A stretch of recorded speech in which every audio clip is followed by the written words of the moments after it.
Cara raku, ini video untuk membuat cara raku. Jadi prosesnya nanti dari awal sampai akhir ya.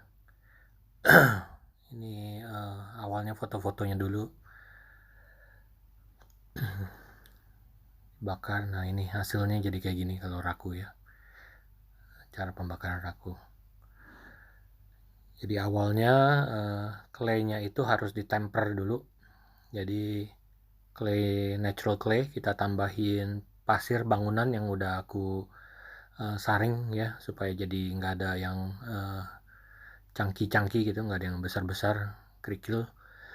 Disaring supaya halus, terus dicampur kira-kira 20% by volume ya ke dalam claynya, digemblong sampai rata ke dalam clay. Ini prosesnya mungkin kira-kira 5 menitan lah. Ini udah dipercepat ya, dipotong-potong. Terus kalau kita lagi gemblong, kalau udah pasirnya udah mulai banyak nih, biasanya jadi sangat short claynya, jadi harus dari waktu ke waktu tangannya dibasahin gitu, supaya gemblongnya bikin claynya jadi lengket lagi ya. Terus digemblong terus gitu, tambahin lagi pasirnya, gemblong lagi, pokoknya sampai rata ya. Nanti kalau dipotong terakhirnya bisa dilihat dalamnya tuh udah ada kayak butir-butir pasir lah ya. Ada option lain juga, ditambahkan juga dengan serbuk kayu yang udah disaring juga. Itu juga ngebantu untuk membuat claynya jadi lebih thermal shock proof ya. Jadi kena shock sama sudden, tiba-tiba panas tiba-tiba dinginnya itu bisa tahan gitu, nggak pecah. Kalau clay biasa tanpa ditemper, tanpa ditambahin pasir atau ditambahkan serbuk kayu atau serbuk kertas, nah itu biasanya pasti shock kalau kena panas dan dingin yang tiba-tiba, bisa hancur langsung biasanya, pecah atau meledak gitu ya. Jadi ini udah ditemper dulu ya, tempernya yang bagus 5 menitan. Kalau kebanyakan claynya kadang-kadang jadi claynya jadi weak, jadi kira-kira 20% lah kira-kira ya. Nggak perlu precise banget. Terus biar udah di pinch atau di shape atau di throw, pokoknya di slap juga boleh ya, dibuat sampai jadi bentuknya. Terus dibiarkan sampai jadi bone dry, dikeringkan gitu ya. Kalau mau cepat bisa pakai hair dryer atau heat gun ya. Pokoknya kalau udah bone dry, sekarang ini lagi dikasih lapisan glasir langsung jadinya. Jadi namanya raw glazing gitu ya. Belum dibakar biskuit dulu, udah langsung diglasir. Ini glasirnya pakai glasir raku. Jadi kalau glasir raku itu biasanya fluxnya kuat sekali, lebih rendah dia pembakarannya. Meleleh dalam mungkin suhu 900-an, 950 gitu udah meleleh. Ya. Ini glasirnya juga udah dicampur dengan copper oxide.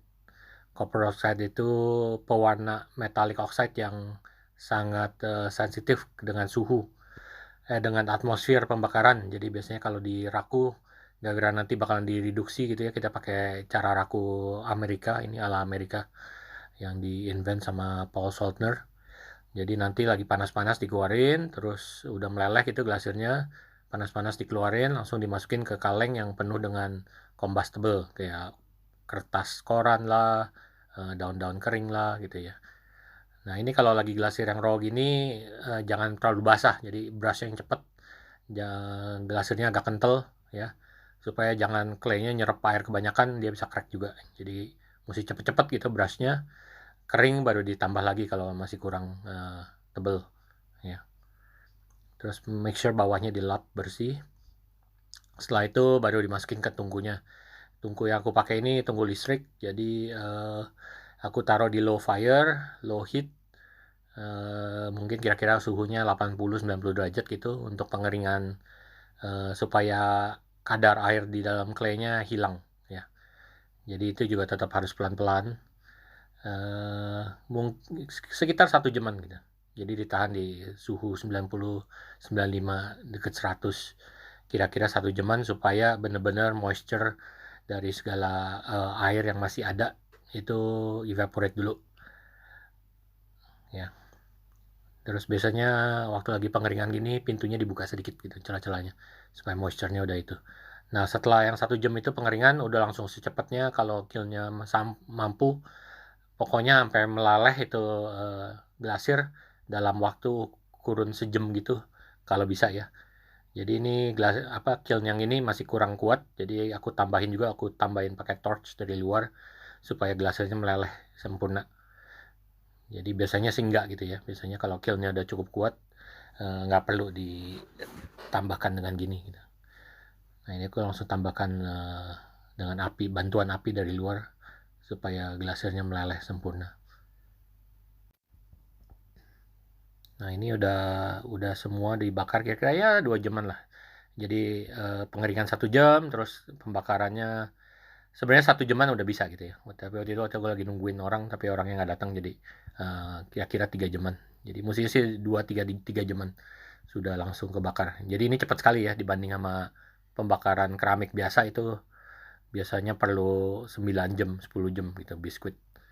Ya, ini jadi dipercepat semuanya. Nah itu tadi yang temper itu yang ditambahin pasir, gunanya itu bikin claynya jadi bisa tahan, bisa langsung dipercepat gitu ya, heatnya dipercepat, semuanya pemanasannya cepat-cepat.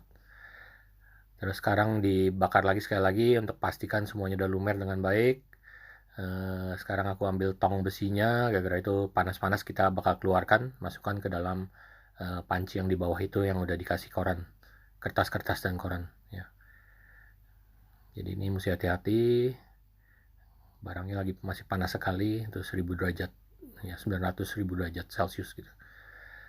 Nah ini dibakar, jadi masuk ke korannya langsung kebakar gara-gara masih panas. Terus ditambahin lagi dengan kertas-kertas, koran atau jerami atau daun kering, terus tutup ya.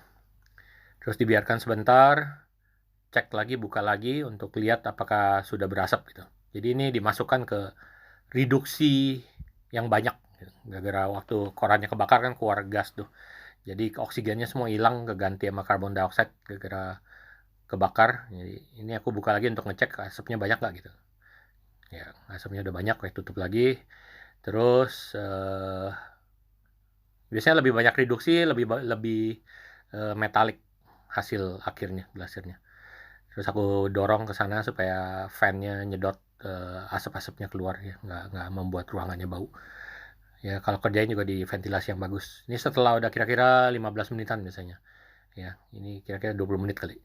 Jadi sekarang udah siap dikeluarkan, potnya udah mulai mendingin sedikit tapi masih panas. Jadi dicelupkan ke air supaya didinginkan dengan cepat gitu ya. Jadi ini udah jadi. Koper yang tadi ditambahkan ke glasir kira-kira 15%, 20% gitu. Tambah banyak koper biasanya tambah metalik jadinya.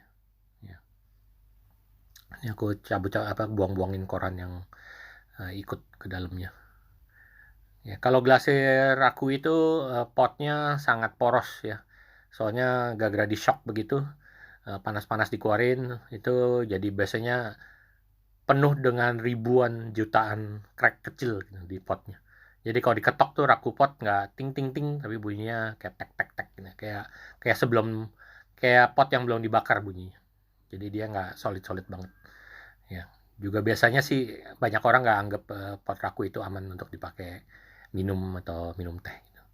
Nah ini hasilnya ya, udah dibersihkan, udah di scrub pakai scrubber yang hijau gitu. Jadi hasilnya cukup metalik. Kadang-kadang bisa dapat sampai kayak hampir semuanya emas gitu, atau copper red. Jadi itu tergantung berapa panasnya dikeluarin, berapa tebalnya waktu lagi diglasir, dan lain-lain. Juga kadang-kadang kertasnya pun pengaruh, kertas yang kita taruh dalam bucketnya tadi. Ya, kalau ada kayak koran-koran gitu biasanya lebih bagus, hasilnya lebih metalik. Jadi begitulah ini proses raku ala Amerika. Ya. Ini balik lagi kayak tadi untuk step-stepnya. Oke semua. Semoga kalian belajar dan bisa berkarya.